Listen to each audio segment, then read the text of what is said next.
जिसने ये सवाल पूछा है अगर वो इनमें से मौजूद हैं तो मैं उनसे ये ज़रूर पूछना चाहूँगा कि आप स्ट्रॉन्ग पर्सनैलिटी क्यों बिल्ड करना चाहते हैं।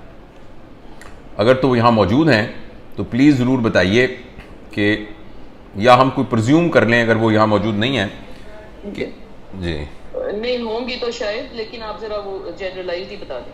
अच्छा, तो असल में ना हम पर्सनैलिटी को पहले समझना बड़ा ज़रूरी है कि पर्सनैलिटी होती क्या है।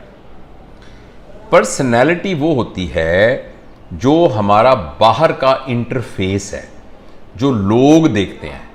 मैं कमरे में दाखिल हुआ तो मैंने बहुत ही नॉक किया, नफासत से दरवाज़ा खोला, मैं अंदर आ जाऊँ? मैं कहा जी आइए तशरीफ। और मैं जब बैठा तो मैं इस तरीके से बैठा कि बिल्कुल मेरी ना एक बैलेंस था और बड़ा मैं डिसेंट सा मैं लग रहा था, बिल्कुल मेरा ना पोस्चर बड़ा ज़बरदस्त। फिर जब बात की तो मैंने अच्छे तरीके से बात की। अच्छा, जो मैंने शर्ट पहनी हुई थी वो मेरी बिल्कुल पैंट से मैच कर रही थी, बहुत अच्छा, और बूट भी मेरे बड़े चमक रहे थे और साफ़ थे। और जिस वक्त मैंने खाना खाया तो मैंने बड़े सलीके से खाना खाया और मेरी प्लेट बिल्कुल साफ़ थी और मैंने गुफ्तगू की तो बड़ी। तो ये एक कुछ मिसाल है। तो ये सारा ना, ये मैंने बाल सही तरीके से किए हुए थे सारा। ये है जो बाहर का इंटरफेस है जो कि मेरे सामने नज़र आ रहा है, ये है पर्सनैलिटी। और ये बात हमने मुतअद्दिद बार आपसे अर्ज़ भी की है कि पर्सनैलिटी एक लफ्ज़ परसोना से निकला है और परसोना से मुराद होता है नकाब, जो हमने ऊपर पहना हुआ होता है।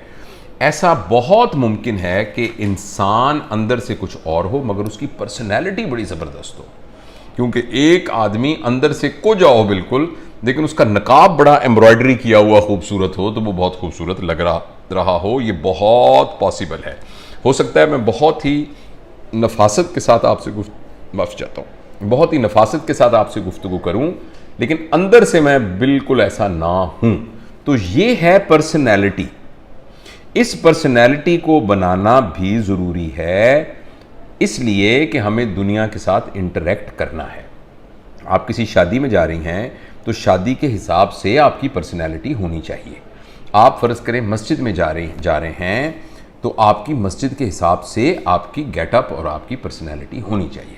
अगर मैं अब कभी जाऊं बीच पे तो मैं वो पहनता हूं निकर या बरमूदा शॉर्ट और टी शर्ट पहनता हूं, तो मैं वहाँ पहन रहा होता हूँ, कोई माइंड नहीं कर रहा होता। लेकिन मैं नमाज़ पढ़ने जाऊँ, जुमे की नमाज़, और वो बरमूदा शॉर्ट पहन के चला जाऊँ तो मतलब है कितना अजीब लगेगा वो। इसी तरह मैं एक घर में वो पहनता हूँ लूज सा स्लीपिंग सूट, तो मैं फ़र्ज़ करें मुझे एक ट्रेनिंग सेशन में बुलाएं कहीं बड़ी यूनिवर्सिटी में, वही पहन के मैं चला जाऊं तो मैं कितना बेहुदा लगूंगा। तो हालांकि वो जो स्लीपिंग सूट पहन कर भी मैं अंदर से तो वही जावेद इकबाल हूँ, मेरा सब कुछ वही है। तो इसलिए पर्सनैलिटी तो हमें चाहिए, क्योंकि वो कईन की रिक्वायरमेंट है, वो एक ख़ास सिचुएशन की रिक्वायरमेंट है। और इसके लिए अंग्रेज़ी का बड़ा ज़बरदस्त लफ्ज़ है यूटिलिटेरियन पर्पज़। इस्तेमाल मुस्तामल होने के लिए, यूटिलिटेरियन पर्पज़ के लिए हमें पर्सनैलिटी की ज़रूरत है। और पर्सनैलिटी बुनियादी तौर पर बनती है एक तरह से जिस तरीके से हम जानवर को सिखाते हैं, ट्रेन करते हैं, जानवर को सिखाते हैं। आप मियाँ मिट्ठू चूरी खानी तो कहते हैं मियाँ मिट्ठू चूरी खानी है। जिस तरीके से आप एक बिल्ली को जो है ना गेंद से खेलना सिखा देते हैं, एक कुत्ते को एक रिंग में से गुजरना सिखा देते हैं, तो ये जो ना ये टेमिंग से आदमी सीख जाता है, टेमिंग से। तो घर के अंदर उसी तरह का माहौल है, वालिद साहब भी उसी तरीके से हैं, सब लोग उस तरह हैं, तो उस इन्वायरमेंट में रहता रहता बंदा का वैसा सब कुछ बन जाता है। लेकिन जो इससे भी ज़्यादा अहम चीज़ है वो हमारी इंडिविजुअलिटी है।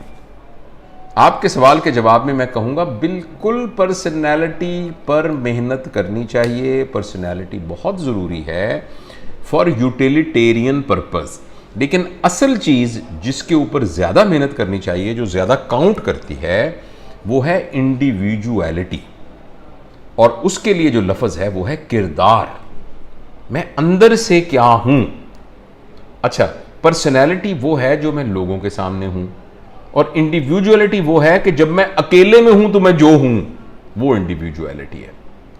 अच्छा, जो पर्सनैलिटी की वजह से हमारा इमेज बनता है उसे हम कहते हैं प्रोजेक्टेड सेल्फ, और जो इंडिविजुअलिटी की वजह से हम बनते हैं उसे हम कहते हैं रियल सेल्फ। तो लिहाजा हमारा एक रियल सेल्फ है और एक हमारा प्रोजेक्टेड सेल्फ है। इसमें कोई शक नहीं है कि हर इंसान का प्रोजेक्टेड सेल्फ हमेशा रियल सेल्फ से बड़ा होता है, हर इंसान का। अलबत्ता जितना जितना प्रोजेक्टेड सेल्फ और रियल सेल्फ एक दूसरे के करीब आने शुरू हो जाएं, उतना उतना इंसान बहुत ही ज़बरदस्त ज़िंदगी गुजारता है। अब ज़रा गौर से सुनिएगा, ये है प्रोजेक्टेड सेल्फ, ये है रियल सेल्फ। जितने ये दूर होंगे उतना मैं अनकंफर्टेबल हूँगा, उतना मैं एक मुनाफकत की कैफियत में हूँगा, उतनी मैं तकलीफ़ की कैफियत में हूँगा। मुझे बहुत एनर्जी खर्च करना पड़ेगी हर वक्त अपने इमेज को प्रोटेक्ट करने के लिए। जितना ये दोनों करीब होंगे उतना मैं एट ईज होऊंगा, मैं कंफर्टेबल होऊंगा। अब देखिएगा, इन दोनों को करीब लाने का दो तरीके हैं। एक तरीका तो ये कि रियल सेल्फ को उठा के प्रोजेक्टेड सेल्फ के करीब ले जाया जाए, यानी सब लोगों के सामने मैं बहुत डिसेंट बनता हूं और मैं दिल से भी डिसेंट बनना शुरू हो जाऊं। सब लोगों के सामने मैं बहुत सफाई पसंद होता हूं, मैं एक्चुअली भी सफाई पसंद होना शुरू हो जाऊं।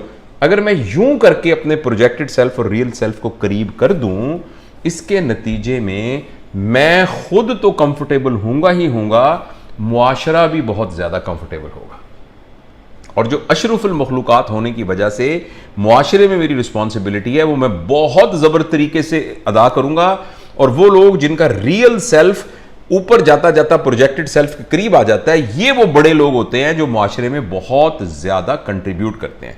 अच्छा, रियल सेल्फ और प्रोजेक्टेड को करीब लाने का एक और तरीका भी है कि आप अपने प्रोजेक्टिव सेल्फ को नीचे ले आए। यानी सारी दुनिया समझती है कि आप बदमाश हैं और आप हैं भी बदमाश। सारी दुनिया समझती है कि आप जो हैं किसी को भी धोखा दे सकते हैं और आप एक्चुअली धोखा दे भी सकते हैं। यानी आपने अपने प्रोजेक्टेड सेल्फ को इतना नीचे कर लिया। बहुत सारे लोग कहते हैं मैंने नहीं जानता मैं कितना पैना है। आपने पता नहीं, आप में से किसी ने इस फिक्रा सुना होगा, तनु पता नहीं मैं गुस्से का कितना पैना है, तनु पता नहीं मैं बहुत बुरा आदमी हूं। अब ये बात आपने सुनी होगी, ये फिक्रा। तो अच्छा, ये वो लोग हैं जिन्होंने अपने प्रोजेक्टेड सेल्फ को और रियल सेल्फ को एक कर लिया है, मगर ऑपोजिट वे में। जब ये यूं करते हैं, हो सकता है ये खुद अंदर से मुतमईन रहे, लेकिन ये माशरे के लिए बहुत गैर मुफीद लोग होते हैं और ये इन जानवर की सतह पर आ जाते हैं। और जो एक अशरफुल मखलूकात होने की वजह से इंसानी सतह पर माशरे के अंदर खूबसूरती पैदा करनी है या एक इफादियत पैदा करनी है और खूबसूरती पैदा करनी है, वो नहीं कर सकते।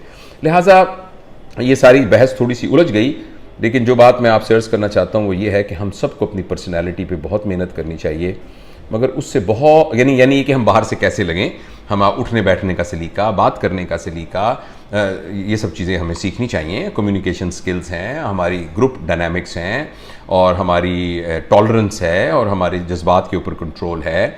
ये सारी चीज़ें हमें सीखनी चाहिए, मगर इससे भी ज़्यादा हमें अपने करैक्टर पर मेहनत करनी चाहिए और अपने अंदर से अपने आप को वैसा कुंदन बनाना चाहिए। और वो कैसे बनेगा, वो बातें बहुत दफ़ा हम कर चुके हैं। वो वही है सेल्फ रिफ्लेक्शन, रोज़ाना अपना जायज़ा लेना, रोज़ाना देखना आज मैंने क्या बुरा किया, क्या मैं अच्छा कर सकता था, मैं अपना रोज़ का रोज़ जायज़ा लेना, रिफ्लेक्टिव। और दूसरा मेडिटेटिवनेस, यकसुई से बैठना और अपने आप को रिफ्लेक्ट करना। तो ये तमाम चीज़ें जो हैं और वो मैं आपको एक बात अर्ज़ करना चाहता हूँ कि जो बच्चे हैं ना, बच्चे जिनकी उम्र 7 साल से कम है, उनको चेंज करने के लिए एनवायरनमेंट को आप चेंज कर देंगे, इनपुट को चेंज कर देंगे तो वो चेंज हो सकते हैं। लेकिन जो एडल्ट हैं, मेरी और आपकी उम्र में पहुंच गए हैं, पक्की उम्र में जो पहुंच गए हैं, या हमारी औलाद जो 20-22 साल 25 साल की हो गई है, या हमारे स्पाउसेस जो हैं, ये चेंज सिर्फ एक सूरत में होंगे अगर इन्होंने खुद फैसला किया कि मैंने चेंज होना है कि नहीं होना। अगर इन्होंने खुद ना फैसला किया तो चेंज नहीं होंगे। लिहाजा मैं अगर अपनी इंडिविजुअलिटी को चेंज करना चाहता हूं या मैं अपनी किसी चीज को चेंज करना चाहता हूं, वो तभी मुमकिन है ना कि मुझे पता हो कि मुझे चेंज होने की जरूरत है। और वो तभी पता चलेगा जब मैं शीशे में अपने आप को मुझे मुंह धोने की जरूरत है। मैं शीशे में देखूंगा ही नहीं तो मुझे पता कैसे चलेगा कि मुझे मुंह धोने की, मेरे मुंह पे कालक लगी हुई है, मुझे पता कैसे चलेगा? वो तो तभी पता लगेगा जब मैं शीशे में देखूंगा। तो जिसका नाम रिफ्लेक्शन है कि रोजाना अपने आप को सामने खड़ा करके और खुद अपना जज बनकर अपना जायजा लिया जाए और देखा जाए कि ये चीजें मेरे अंदर ठीक नहीं है और इनको मैंने ठीक करना है। फिर आप देखिए, जस्ट ये नीयत कि मैंने ठीक होना है, यही रास्ते सुझा देती है और आदमी ठीक होना शुरू हो जाता है। तो ये मेरा ख्याल है। आई होप कि जिन्होंने दोस्तों ने सवाल पूछा था पर्सनैलिटी के बारे में, तो उनको ये अंदाज़ा हो गया होगा।